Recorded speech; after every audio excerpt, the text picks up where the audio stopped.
We're here in the middle of nowhere with one of the most popular car on Indian roads, but we're here off-road. Okay, bad joke to start the show with, but what I'm trying to get at is that while the XUV 700 from Mahindra is one of the most popular cars, it was the most anticipated, and now it yet is one of the more popular ones because of that long wait time.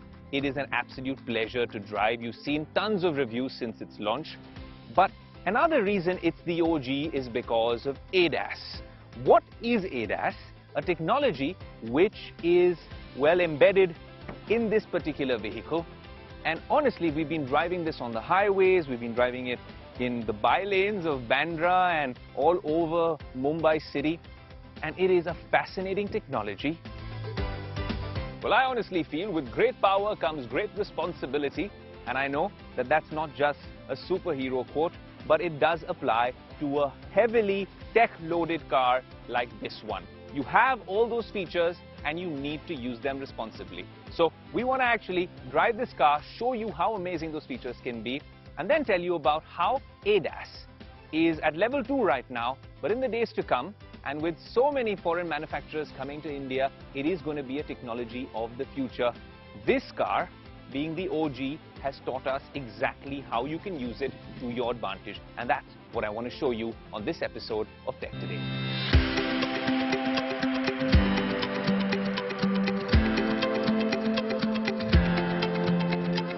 Alright, so we're here on the highway to really bust all these myths about ADAS. And in the best vehicle as a use case for ADAS, the XUV 700, one of the first vehicles in the 20 to 30 lakh range a few months ago that came with this feature.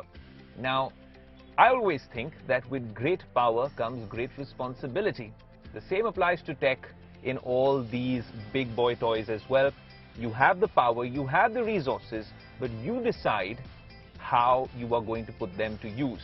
It's the same with these AI systems like ChatGPT. You need to be responsible with the use of all this powerful tech. There's a lot of powerful tech over here. How does ADAS work? Let's break it down. As a system, it takes in several data inputs, maybe from the camera, from the radar as well. This particular vehicle is far more advanced than others. It comes with that radar sensing, sonar. When you're talking about that sort of data coming in, then artificial intelligence does the work. The algorithm is at play, and the car, with a very smart computer, in common parlance, makes things happen for you. Now, seatbelt on, all the safety features on, and glasses on for me as well, because I need to focus when I am geeking out with some of these features. Now, I put adaptive cruise control on. If we look at the vehicle ahead of us, you'll see that the car begins to slow down as we are nearing the object. Well, we've seen those on the highway as well. Another good thing that this car does is if you see the speed limit sign right here, it says 60. And the minute we pass that sign, right here you see 60 showing up as well, that's your speed limit. That's the kind of high-end tech on display in the XUV 700. And we're quite happy about that. There's a lot of features which can augment your driving experience because your body is always stressed, your mind is always stressed. And if you have these features and you use them the right way, responsibly, this is going to become the norm in the market. As the level of automation increases and you have complete self-driving, I wanted to bust that myth because people say that these aren't very useful features at this point and maybe it's well ahead of its time. I don't think so. Honestly, if you're driving this car on the highway, it's an absolute pleasure to drive. But with these features, it does take away a lot of your stress. And you can focus on the drive, ensure that you are safe. The good thing with this particular vehicle is it comes with the highest level of safety ratings, 5 on the NCAP test. So all in all, you have a safe vehicle with all these tech features. And that is what we wanted to talk about today on the show. Another feature I want to talk about is active lane keep assist. And you can have a warning only or a warning and active assist. Let me show you how.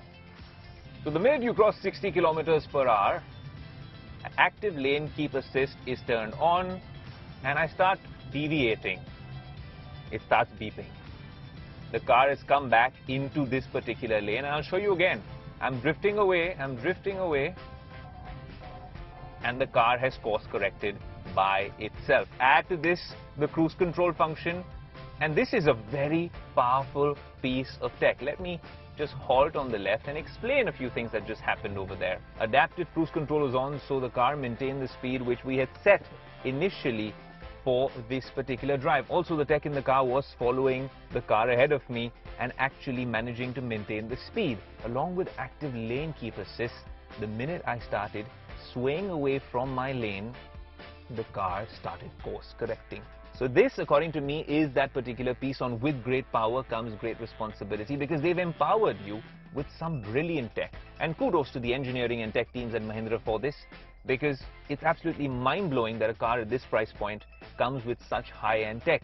Alright, when you're talking about cruise control, adaptive cruise control in the XUV 700, there's basically three modes. What makes it adaptive? You've seen cruise control in several cars, but there you essentially set a speed and then you follow it. Here, it adapts basis the car or object ahead of it. Now, adaptive cruise control also goes in override, and it's automatically braking when it's seeing other vehicles ahead of me. Now, I'm setting a cruise control speed of 30 kilometers per hour, but it has sensed that the bike ahead of me is driving at a much slower speed, so it's stopping and slowing down. So there are several ways in which you can make this work, right? I'm going to hit cruise control at maybe, say, 50 or 60, right? Because honestly, that's a more doable speed. It has detected that there's an object ahead, and there you go. Even though I've set cruise control at 60, it is slowing down because of the gentleman ahead of me. Even if I go a little ahead, just switching lanes out there. And also to show you, if you put cruise control on and override and then you have active lane keep assist, and you have to keep your hands on the wheel, but I'll just show you, even if I loosen it a bit, and there you go. It's gone and corrected itself.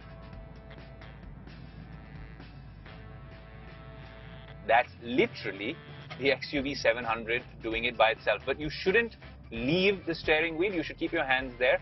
It does ensure that you are following well and obeying traffic rules, and more importantly, that you are staying safe. Add to that drowsiness detection of the driver, what your attention levels are, and the car is honestly showing you how automation can genuinely keep you well a notch above when you're talking about driver safety. So if you were smart, you would use this feature to your advantage and use it responsibly. People have been doing it wrong on social media, but currently the car has got active lane keep assist on and cruise control on. So if you see cruise control on this lane, it's on 60 kilometers per hour, and you could genuinely leave the wheel, but you shouldn't. Keep your hands on the wheel, stay alert. My foot is off the pedal, and at this point, I'm not even pressing the accelerator. The car is moving on its own, but I'm alert, I'm on the wheel, and I'm not doing anything silly on social media. This is a public service announcement. I'm pressing the brake right now just to be on the safe side, but I don't need to, because the car technically understands that there is, well, a vehicle ahead as well, and that is absolutely stellar implementation of technology.